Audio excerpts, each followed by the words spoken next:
Bonjour à tous et bienvenue pour ce cours d'algorithmique numérique. Aujourd'hui, nous allons voir la résolution d'équations différentielles. Donc, c'est un sujet important puisque les équations différentielles, c'est quelque chose que vous allez sûrement rencontrer dans la suite de votre cursus. Donc, une équation différentielle, ça permet de modéliser des processus physiques. Par exemple, le saut d'un parachute, l'équation de la diffusion de la chaleur dans un matériau, en électricité, la décharge d'un condensateur. Donc, ça permet de modéliser principalement des processus dynamiques, des processus qui évoluent dans le temps. Et donc, comment on définit une équation différentielle? Donc, on a un intervalle AB, sur la droite des réels, une fonction f que l'on considère continue, qui donc est une fonction qui a deux variables en entrée, donc l'intervalle AB est un réel et qui va donner un réel en sortie. On aura un point initial x0 et sa valeur correspondante y0. Et on va chercher donc l'inconnu d'une équation différentielle. C'est pas la valeur d'une variable, c'est une fonction. Donc l'inconnu d'une équation différentielle, c'est une fonction.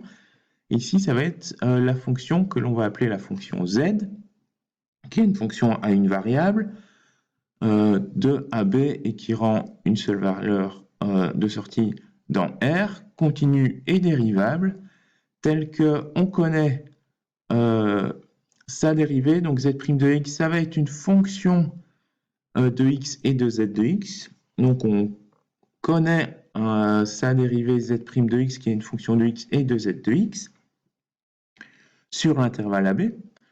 Et on connaît un point de départ, donc on sait que z de x0, c'est y0.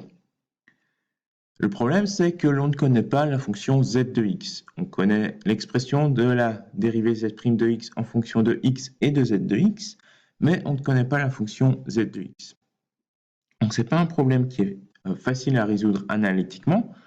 Donc, c'est pour ça que l'on va voir dans ce cours des méthodes numériques de résolution de ce problème de Cauchy. Donc, la condition z de x0 égale à y0, c'est ce qu'on appelle la condition de Cauchy. Donc, on a un petit exemple ici, par exemple, la vitesse d'un parachutiste. Donc, quand on lâche un parachute d'un avion, quelle va être la vitesse atteinte par ce parachute? Étant donné que l'on a deux forces existantes, on a la force de gravité qui donne une accélération petit g ici, on connaît cette accélération, 9,81 m² par seconde, qui correspond à l'attraction terrestre.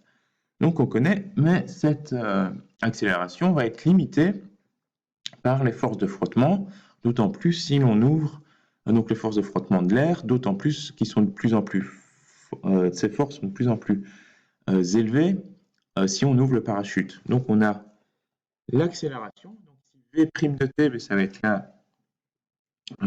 la vitesse de la vitesse, donc l'accélération, la dérivée de la vitesse, donc l'accélération du parachute qui va dépendre de la traction. Et ici, moins F qui est un facteur qui est le facteur de la force de frottement. Et plus la vitesse est importante, plus la force de frottement sera élevée. Donc au final, en modélisant ce problème, on a une équation différentielle qui est v' de t, qui est g moins f de v de t. Et on voit que c'est une fonction de la variable t et de la vitesse v de t. On voit qu'avec ça, on n'a toujours pas la vitesse. On doit résoudre cette équation différentielle pour obtenir l'expression de v de t. Et ici, on a la condition initiale, v de t0 égale à y0. C'est quoi? Ça nous donne à l'instant 0, quelle est la vitesse initiale du parachute? Ici, on pourrait prendre 0, donc à la vitesse initiale, on pourrait considérer, à l'état initial, pardon, on pourrait considérer que le parachute a une vitesse nulle. Donc, dans ce cours, c'est vraiment cette équation-là que l'on va essayer de résoudre.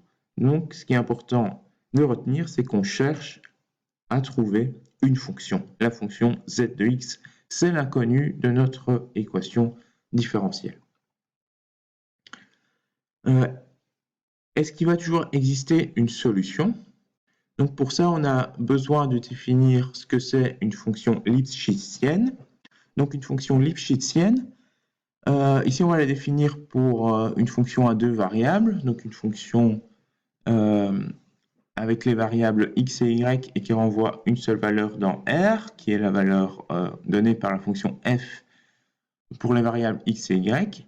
Et une fonction va être dite à deux variables va être dite lipschitzienne, indépendamment de x et par rapport à y, s'il existe une constante, une valeur L, pas une constante, une valeur L qui appartient à f+, donc positive, telle que si on fait varier la seconde variable de la fonction f, donc x ne bouge pas, mais on fait varier la seconde variable, donc si on passe de f de xy à f de xz, donc la seconde variable a changé, la valeur de la seconde variable a changé, eh bien, si la valeur absolue de cette différence reste inférieure ou égale à cette valeur grand L, donc si on arrive à trouver une valeur grand L, telle que la variation sur f est inférieure à cette valeur grand L fois la variation des abscisses de y-z.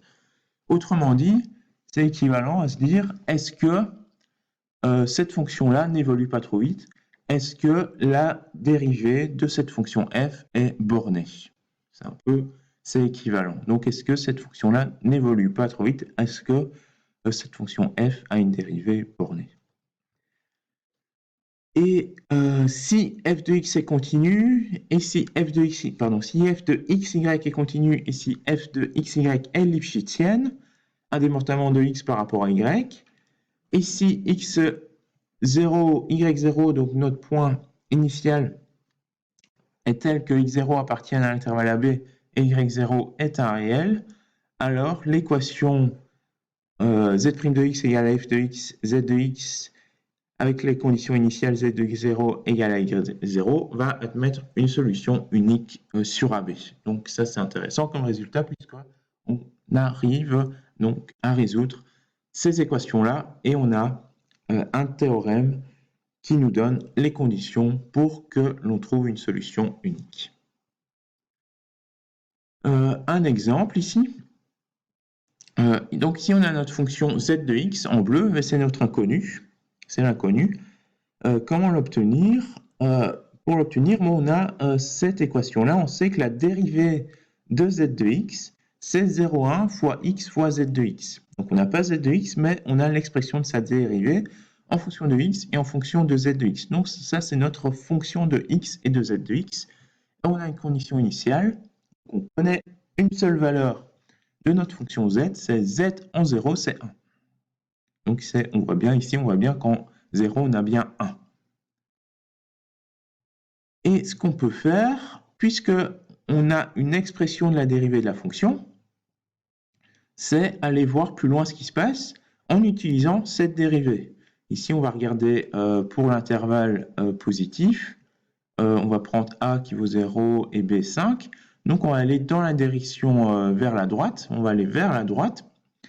Et on va utiliser la dérivée pour obtenir un point supplémentaire de la fonction z de x. Mais ce qu'on voit, c'est qu'ici, on peut utiliser uniquement la dérivée première. Donc, on va utiliser la tangente en x0. Et donc, on va uniquement avoir une approximation de la valeur de z au point x1 en utilisant cette approximation de la fonction grâce à la droite ici que l'on obtient grâce au coefficient angulaire obtenu grâce à cette équation, l'équation de z' de x grâce à la valeur de z' de x. Donc on peut réitérer de cette façon pour obtenir une approximation de la fonction z de x. Ici, c'est uniquement une approximation, puisqu'on ne connaît pas entièrement, on utilise uniquement l'équation obtenue par la tangente et pas la vraie, pour approximer entre la valeur de la fonction entre deux points et pas les vraies valeurs de z de x puisqu'on ne connaît pas z de x. Donc, les méthodes que l'on va utiliser sont toutes basées sur ce principe-là.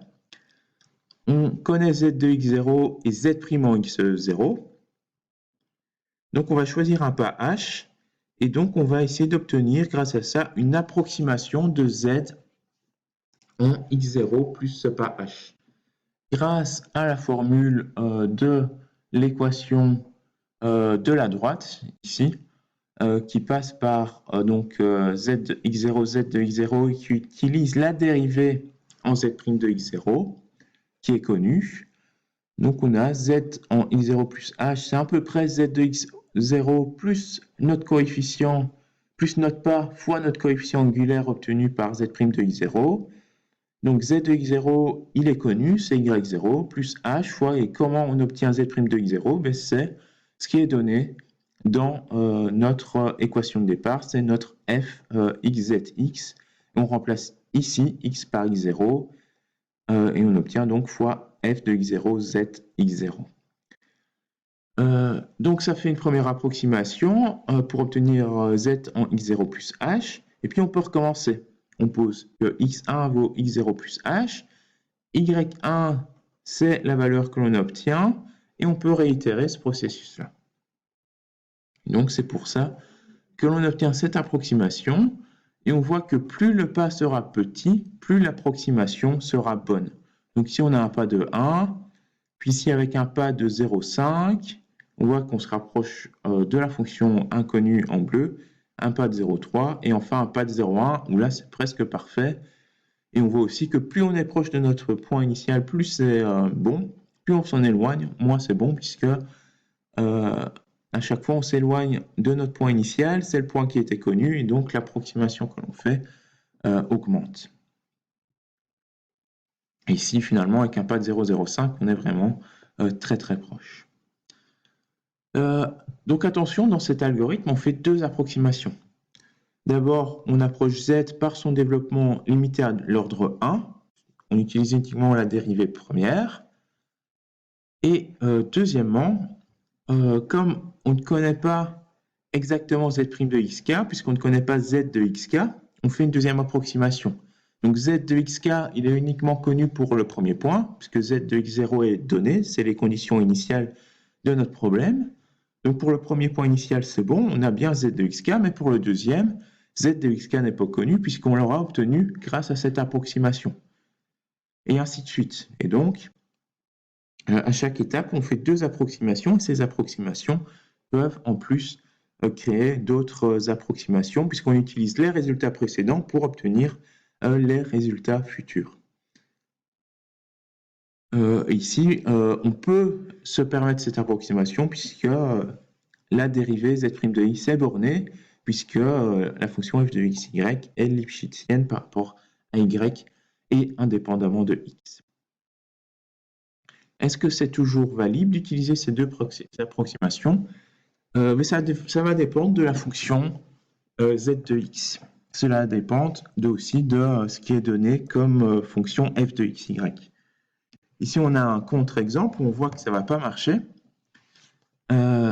puisqu'on a z de 1 qui vaut 1, z' de x qui est donné ici, donc c'est une fonction de x et de z de x, donc c'est 1 moins 30 fois x divisé par 2 fois la racine de x plus 15 fois z de x, et ça a pour solution z de x égale racine de x, donc c'est la fonction ici que l'on a en bleu.